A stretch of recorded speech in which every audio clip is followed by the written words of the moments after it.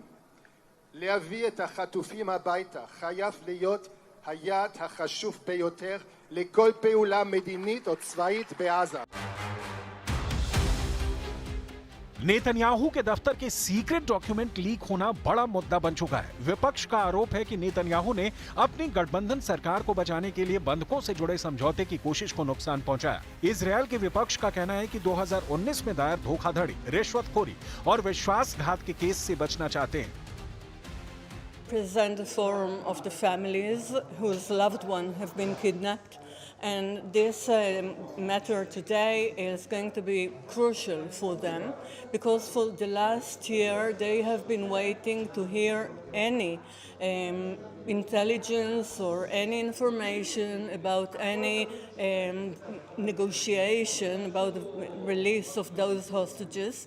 And if, at least according to the media, some of the information has been made up or some of the information has been stolen from army resources or sources, then we think that the victims, the families, have the right to learn about any relevant detail.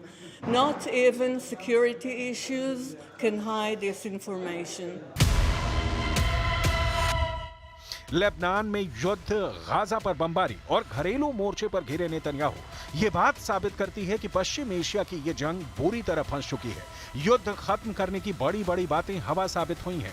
Hamas लड़ रहा है, Hezbollah के हमले जारी हैं और Netanyahu Trump से बात करके बता रहे हैं कि वो ईरान से डरने वाले नहीं, जबकि खामेनेई जवाबी हमले का सायरन बहुत पहले बजा चुके हैं।